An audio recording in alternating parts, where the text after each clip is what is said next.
Subscribe now and press the bell icon. Never miss an update. देखिए, आज हमारा media के सामने आने का मुद्दा व मकसद एक ही है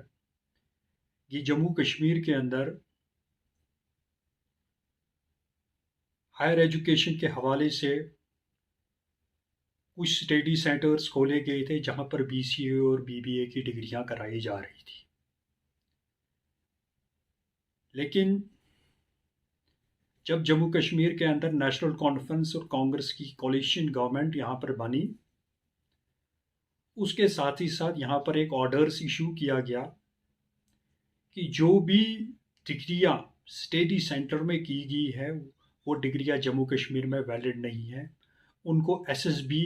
या पीएससी के तहत जॉब नहीं मिल सकती है, जिसकी वजह से हमारे हज़ारों किस्म के नौजवानों के मेहनत पर पानी फेर गया। लेकिन स्टूडेंट्स का कहना है कि जब हमने कॉलेज अथॉरिटी के साथ इस सिलसिले में बात की तो कॉलेज अथॉरिटी का ये कहना था कि ये जो न्यू एडमिशन्स है ये उन लोगों के लिए ऑर्डर्स है, ये जो प्रीवियस एडमिशन हुई से उनके लिए नहीं है। लेकिन आजकल हम देख रहे हैं जब भी कभी एसएसबी की तरफ से कोई रिक्रूटमेंट पॉलिसी निकाली जाती है जॉब के लिए तो उसमें ये लाइन ज़रूर लिखी होती है कि जिन भी लोगों ने स्टडी सेंटर से ये डिग्रियां हासिल की है वो लोग इसके लिए एलिजिबल नहीं है। इससे साफ तौर पे ज़ाहिर होता है कि जिन लोगों ने ये स्टडी सेंटर्स खोले थे उन्होंने कहीं न कहीं जम्मू कश्मीर के इन नौजवानों के साथ सौतेली माँ का सलूक किया है। अब एक दूसरा हिस्सा था कि जब 5 अगस्त 2019 को जम्मू कश्मीर से 370 की एब्रोगेशन हुई, उसके बाद कहीं न कहीं इन नौजवानों के अंदर उम्मीद जागी थी। लेकिन 370 और 35A की एब्रोगेशन के 2 साल मुकम्मल होने के बाद भी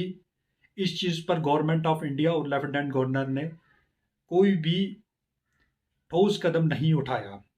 जिसको Jammu Kashmir national panthers party कड़े अल्फाजों में मजम्मत करती है। हम सरकार से एक मोहतबाना अपील करते हैं, एक तो इन नौजवानों को इंसाफ दिया जाए, उसके साथ साथ जो लोग ये स्टडी सेंटर्स चला रहे थे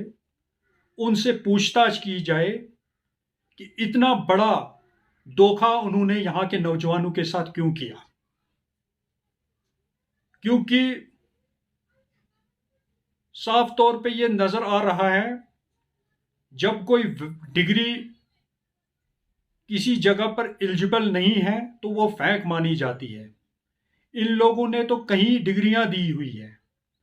तो आखिरकार मैं लेफ्टिनेंट गवर्नर साहब को भी और मरकजी हुकूमत से भी ये अपील करता हूं, आप किस गहरी नींद में सोए हुए हो? जम्मू कश्मीर के अंदर इतने बड़े करप्शन के दरवाजे अभी भी खुला है। क्योंकि होम मिनिस्टर ऑफ इंडिया ने ऑन रिकॉर्ड पार्लियामेंट से कहा था, जब उन्होंने यूनियन टेरिटरी बनाई थी तो उन्होंने कहा था कि यूनियन टेरिटरी बनाने का मकसद एक ही है कि जम्मू कश्मीर के अंदर जितनी भी सरकारें आई और चली और गई, सिर्फ और सिर्फ करप्शन को फैलाने में इनका एक अहम रोल रहा है। लेकिन आज 2 साल मुकम्मल हो चुके हैं यूनियन टेरिटरी को भी, उसके बरक्स भी कुछ ही जगह पर हमें इस चीज़ की नज़र नहीं आ रही है ईमानदारी की कोई किरण।